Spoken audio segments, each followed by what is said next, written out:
ومولانا محمدا عبده ورسوله صلى الله عليه وعلى آله وأصحابه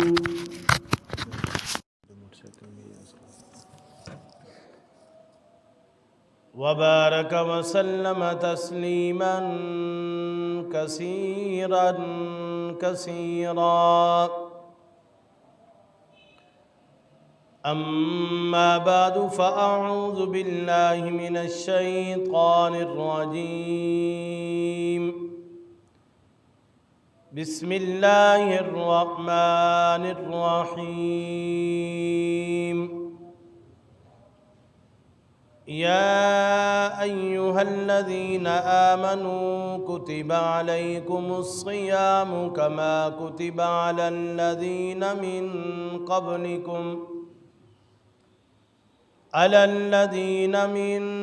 قبلكم لعلكم تتقون.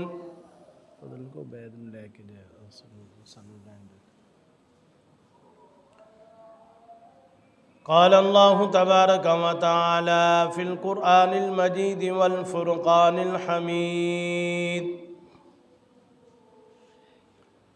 رب اشرح لي صدري ويسر لي أمري واحلل عقدة من لساني يفقه قولي. رب زدني علما رب زدني علما رب زدني علما. سبحانك لا علم لنا إلا ما علمتنا إنك أنت العليم الحكيم. اللهم نور قلبي بعلمك واستعمل بدني بطاعتك وبارك وسلم وسلم عليه. اللهم إنا نجعلك في نحورهم ونعوذ بك من شرورهم على كل مكان وحين. اللهم ارزقنا فهم النبيين وحفظ المرسلين وأنت إله عالم وأنا عبد جاهل. اللهم صل على سيدنا ومولانا محمد وعلى آل سيدنا ومولانا محمد وبارك وسلم. يا رب صل وسلم دائما أبدا على حبيبك خير الخلق كلهم. ہر قسم کی تعریفات تحمیدات اللہ رب العزت کے لیے ہیں. ان گن بے حساب و بے شمار درود و سلام ہو امام الانبیاء سید الانبیاء سید الکل ختم الرسل جناب حضرت محمد الرسول اللہ صلی اللہ علیہ وسلم کی ذات گرامی پر. آج کے رمضان المبارک کے پہلے جمعے کا خطبہ روزہ ہم سے کیا مطالبہ کرتا ہے. دعا فرمائے اللہ رب العزت میرا شرح صدر فرمائے.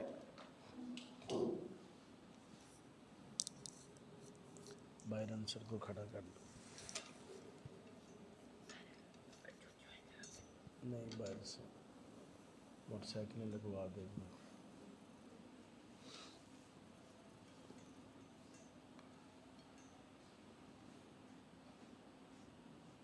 رمضان کے روزوں کے کچھ فضائل ہیں، کچھ آداب اور کچھ ان کے حقوق ہیں. فضائل تک تو ہر آدمی جانتا ہے کہ یہ رمضان کے فضائل میں سے ہے.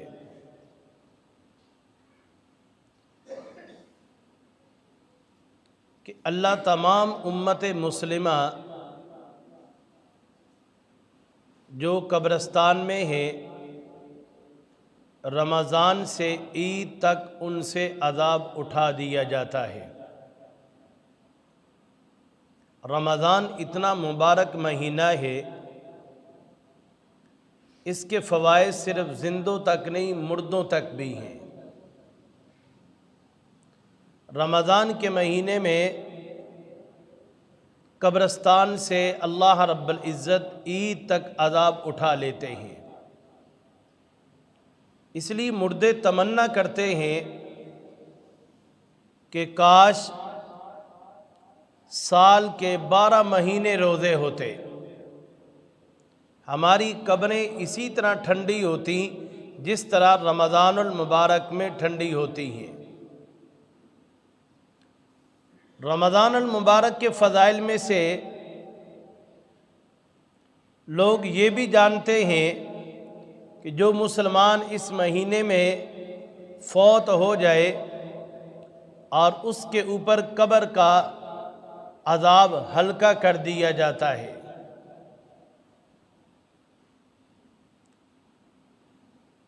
اور قبر سے 2 روڈ چلتے ہیں، ایک جہنم تک پہنچانے والا اور ایک جنت تک پہنچانے والا۔ رمضان المبارک کے مہینے میں جہنم والا روڈ بند کر دیا جاتا ہے۔ روزے کے فضائل میں سے یہ بھی ہے، قیامت کے دن میرے پاس نمازوں کا بھی ڈھیر ہوگا، حج عمروں کا بھی، روزوں کا بھی، مگر حقدار جن پر میں نے دنیا پر ظلم کیا، کسی کا مال لوٹا، کسی کی غیبت کی، کسی کو گالی دی، کسی کو گھوڑ گھوڑ کر ڈرایا، وہ مظلومین میری نمازوں کا ثواب مجھ سے چھین لیں گے، تلاوت کا ثواب، حج عمرے کا ثواب مجھ سے چھین لیں گے۔ جب میرے پاس سب کچھ نیک اعمال میں سے ختم ہو جائے گا، صرف روزے کا ثواب رہ جائے گا، تو وہ روزوں پر بھی ہاتھ ڈالیں گے۔ اللہ جل شانہ فرمائیں گے اِلَّا الصَّوْمَ فَإِنَّهُ لِي وَأَنَا أَجْزِي بِهِ، کہ یہ روزہ تم نہیں چھین سکتے، کیوں؟ یہ روزہ راز کی عبادت تھی، یہ میرے اور بندے کے درمیان راز کی عبادت تھی۔ یہ غسل کے بہانے سے جا کر پانی پی سکتا تھا، لیکن میرے ڈر کی وجہ سے پانی نہیں پیا۔ یہ نہر اور تالاب میں غوطہ لگا کر پانی پی سکتا تھا، لیکن میرے ڈر نے اس کو نہ پینے دیا۔ اور یہ میرے اور اس کے درمیان راز والی عبادت ہے، اس کا ثواب میں نے اپنے ہاتھ سے روزہ دار کو دینا ہے۔ باقی تمہارا حق جو باقی ہے وہ میں اپنی طرف سے پورا کروں گا۔ تو سب سے باعث نجات عبادت اگر ہے تو وہ روزہ ہے۔ نبی کریم صلی اللہ علیہ وسلم نے فرمایا اِلَّا الصَّوْمَ فَإِنَّهُ لِي وَأَنَا أَجْزِي بِهِ، یہ حدیث قدسی ہے۔ حدیث قدسی وہ ہوتی ہے کہ جس میں اللہ رب العزت کا ارشاد فرمان نبی کریم صلی اللہ علیہ وسلم اپنی زبان سے بیان فرما رہے ہو۔ روزہ کے فضائل میں یہ بھی ہے کہ اس میں اللہ پاک کا انتہائی قرب نصیب ہوتا ہے۔ حضرت موسیٰ علیہ السلام جب کوہ طور پر تشریف لے گئے، اللہ کی ہم کلامی کا شرف ان کو ملا، تو ناز میں آ کر کہنے لگے یا اللہ جو قرب آج میں نے حاصل کیا ہے کیا یہ کسی اور کو نصیب ہوا ہے یا نصیب ہوگا؟ تو اللہ رب العزت نے فرمایا اے موسیٰ علیہ السلام آپ کو میرا انتہائی قرب نصیب ہوا ہوگا، لیکن اب بھی میرے اور آپ کے درمیان 70,000 پردے موجود ہیں، مگر آخری امت جب روزہ افطار کے لیے بیٹھے گی تو میرے اور ان کے درمیان ایک بھی پردہ نہیں ہوگا۔ روزہ اتنی فضیلت والا ہے۔ حدیث مبارکہ میں آتا ہے اگر یہ قبرستان کے مردے اٹھیں تو یہ اپنے گھروں میں نہیں جائیں گے، یہ سیدھے مسجد کی طرف جائیں گے۔ کیوں؟ مسجد جانے کا فائدہ انہوں نے مر کے دیکھ لیا ہے۔ اور قبرستان سے مردے اٹھ جائیں تو یہ کاروبار پر نہیں جائیں گے، یہ سیدھے حج اور عمرے پر جائیں گے۔ کیوں؟ انہوں نے حج اور عمرے کا ثواب مر کے دیکھ لیا ہے۔ اور فرمایا یہ مال جمع نہیں کریں گے بلکہ مال خرچ کریں گے۔ کیوں؟ مال خرچ کرنے کا اجر انہوں نے مر کے دیکھ لیا ہے۔ اس لیے حدیث شریف میں ہے کہ مردے فرشتوں سے بات کریں گے کہ ہمارے پیچھے جو محلات میں رہتے ہیں ہمیں ان پر غصہ ہے کہ ان کو یہ محلات کوئی فائدہ نہیں پہنچائیں گے۔ جو لوگ عمدہ کپڑا پہن کر، عمدہ کھانا کھا کر غفلت کے ساتھ زندگی گزارتے ہیں، فرمایا ہم ان لوگوں پر خوش نہیں ہیں، ہم خوش ان لوگوں پر ہیں جو 5 وقت کی نماز ادا کرنے والے، روزہ رکھنے والے، اور ان کو یہ دولت نصیب ہے۔ ہم قبر میں پہنچ کر اس دولت سے محروم ہوئے۔ دیکھو اس نماز اور روزے کی تمنا مردے بھی کرتے ہیں فرشتوں کے سامنے۔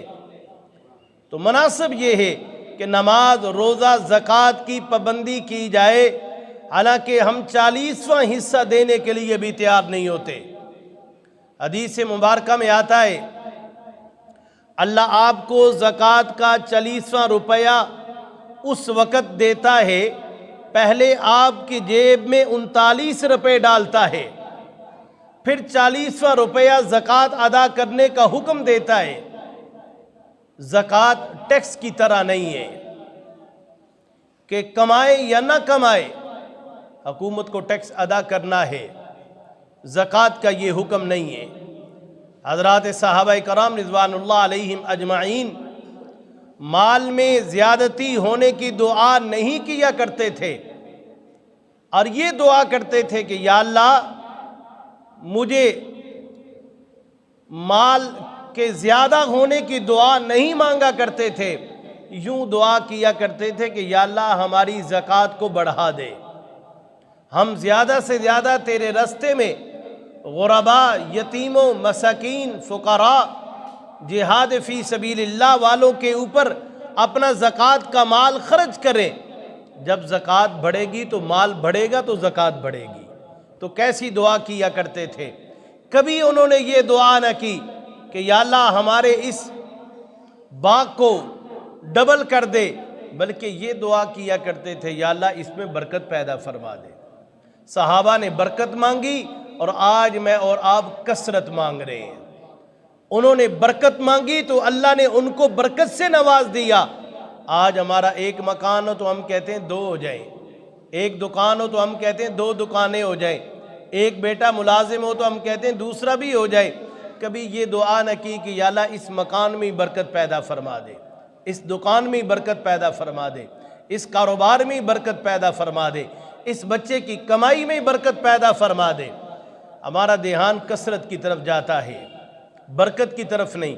برکت کی دعا مانگ کے دیکھو، اللہ اپنے غیب کے خزانوں میں سے ہمارے تھوڑے مال میں اتنی برکت عطا فرما دیں گے کہ ہمارا وہم و گمان بھی وہاں نہیں جائے گا۔ حدیث میں اللہ کا برتاؤ دیکھو، اللہ آپ کے ساتھ کیا کرتے ہیں۔ آپ ابھی چارپائی پہ سو رہے ہیں، اللہ کو علم ہے کل ان کو چلنے کی ضرورت ہے، تو اللہ نے چلنے سے پہلے زمین بچھا دی۔ یہ نہیں کہ پہلے قدم رکھو پھر زمین بچھائی جائے گی۔ اللہ کو پتا تھا اس نے دنیا میں جانا ہے، سانس لینا ہے، اللہ نے کئی 100 سال پہلے فضا میں ہوا کو پیدا کر دیا۔ پہلے ایڈوانس پیدا کر دیا، پتا تھا کہ انسان نے پیدا ہونا ہے، اس کو پیاس بھی لگے گی، اور اس کو بجھانے کا انتظام اللہ نے روزے اول سے کر دیا۔ تو بہرحال یہ روزے کے فضائل ہیں، لیکن یہ فضائل اتنے اہم نہیں۔ جن لوگوں کو ان فضائل کا علم نہیں، کیا ان کو روزے کا ثواب نہیں ملے گا؟ وہ روزہ رکھیں گے تو ثواب ملے گا۔ علماء کی نظر میں روزوں کے فضائل اتنے اہم نہیں، اور ان کا تعلق علم کے ساتھ ہے جتنا عمل ضروری ہے۔ ایک ہے روزوں کے فضائل سن لینا، عمل یہ ہے کہ روزہ کر کے رکھ کے دکھا دینا۔ روزہ یوں رکھتے ہیں، اللہ کے ہاں عمل چلے گا۔ جو لوگ فضائل کو بھی جان کر روزہ رکھتے ہیں ان کو بھی ثواب ملتا ہے، جو روزے کے فضائل نہ جان کر روزہ رکھتے ہیں ان کو بھی ثواب ملے گا۔ یہ ثواب ایسا ہے، اس کی مثال ایسے سمجھیں کہ جیسے رنگ کا مٹکا ہو، رنگ کے مٹکے میں آپ جان بوجھ کر رومال ڈبو دیں تب بھی رنگ چڑھے گا۔ اگر آپ کے کندھے سے بغیر آپ کے ارادے کے رومال خود بخود مٹکے میں گر جائے تو پھر بھی رنگ چڑھے گا۔ تو یہ روزہ رنگ کے مٹکے جیسا ہے، فضائل معلوم ہو تب بھی ثواب ملتا ہے، معلوم نہ ہو تب بھی ثواب ملتا ہے۔ فضائل سے کوئی انکار نہیں کر سکتا، لیکن یہ اتنے اہم نہیں جتنی اہمیت ہم نے فضائل کو دی۔ فضائل کا تعلق علم سے ہے، اور علم اتنا ضروری نہیں جتنا عمل ضروری ہے۔ آج معلومات تو بڑی ہو گئی، موبائل کے ذریعے معلومات بڑی ہیں، ہر آدمی کو پتہ ہے کہ ہر مسلمان پہ 30 روزے فرض ہے۔ تو رکھتے کتنے ہیں؟ تقریباً 20% لوگ ہوں گے جو روزہ رکھتے ہوں گے۔ معلومات تو بڑی ہیں، علم بہت ہے۔ اور دوسری چیز ہے رمضان کے آداب، اور ان کو تبلیغ کی ضرورت نہیں، آپ خود بخود رمضان کے آداب کو بجا لاتے ہیں۔ اب رمضان آیا، رمضان کے آنے سے پہلے ہر گھر میں تیاریاں شروع ہوئے، مرچ مسالہ گھر لاتے ہیں، گھی لا رہے ہیں، آٹا لا رہے ہیں، گوشت اور دودھ کا انتظام ہو رہا ہے، اضافی انتظام ہو رہا ہے۔ یہ روزے کے آداب نہیں ہے، بلکہ روزے کے آداب یہ ہیں کہ ہم گناہوں کو چھوڑ دیں۔ انسان اپنی نظر کو گناہ سے بچائے، کان کو غلط سننے سے بچائے، گانا بجانا نہ سنے، زبان کو بچائے غیبت سے، جھوٹ سے، بدگمانی سے، گالی گلوچ سے، ہاتھ پیر کو غلط جگہوں سے بچائے۔ اس فریضہ کا لوگ خیال ہی نہیں رکھتے۔ روزہ تو رکھتے ہیں، تراویح پڑھتے ہیں، قرآن کی تلاوت تو کرتے ہیں، مگر گناہ نہیں چھوڑتے۔ حالانکہ روزے سے اہم گناہ چھوڑنا ہے، اور روزے کا مطالبہ بھی یہی ہے۔ روزہ ہم سے مطالبہ بھی یہی کر رہا ہے کہ دن کے وقت تم کھانا چھوڑ سکتے ہو، جو آگے پیچھے حلال چیز تھی تیرے لیے، اور ان کو روزے کے دوران چھوڑ سکتے ہو۔ آدمی پوری زندگی دوپہر کا کھانا کھاتا ہے، لیکن روزوں میں وہ چھوڑ دیتا ہے۔ اب دوپہر کا کھانا کھانا اس کے لیے حلال ہے، اور وہ حلال ہے، لیکن روزوں میں چھوڑ دیتا ہے۔ روزوں کے آنے سے گناہ نہیں چھوڑتا، حلال چیزیں چھوڑ دیتا ہے، پانی چھوڑ دیتا ہے، کھانا چھوڑ دیتا ہے، فروٹ چھوڑ دیتا ہے، گناہ نہیں چھوڑتا۔ حالانکہ جو پوری زندگی گناہ کر رہا ہے، اس گناہ کو رمضان میں چھوڑنے کا عادت بنائے۔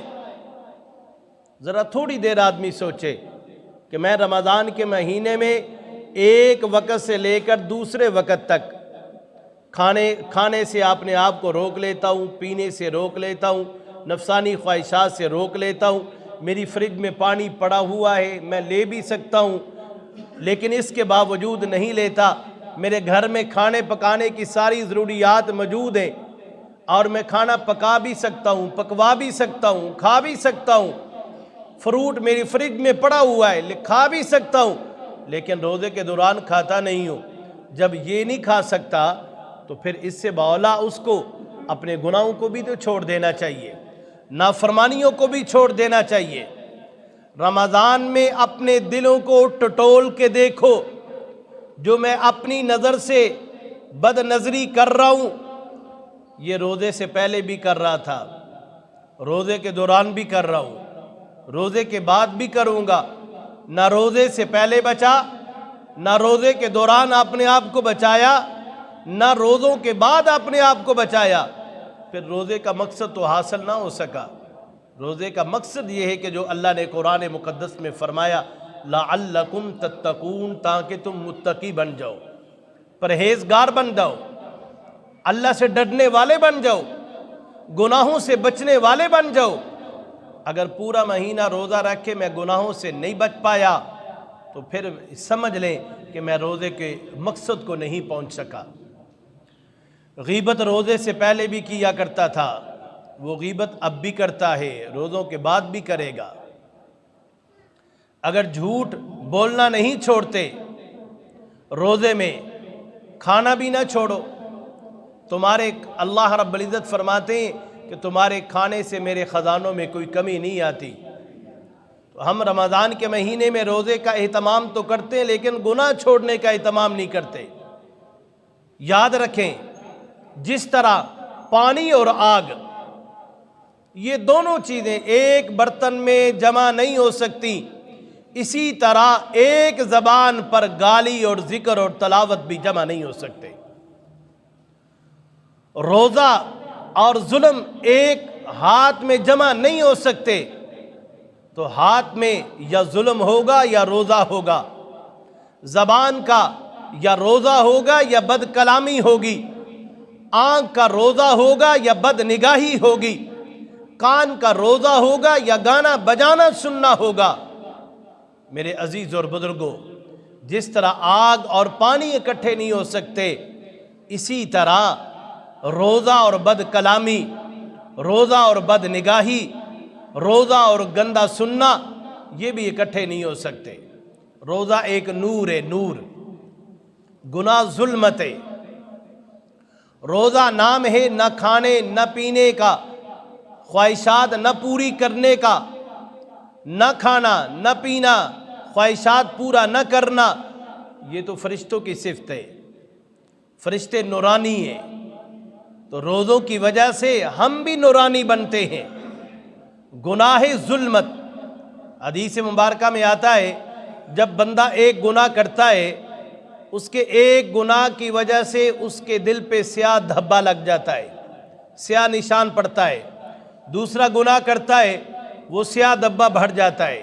تیسرا کرتا ہے، وہ سیاہ دھبا بڑھ جاتا ہے، حتیٰ کہ وہ گناہ کرتا جاتا ہے، ایک وقت ایسا آتا ہے اس کے پورے کا پورا دل سیاہ ہو جاتا ہے، پورا دل سیاہ ہو جاتا ہے۔ جب پورا دل سیاہ ہو جائے گا پھر انسان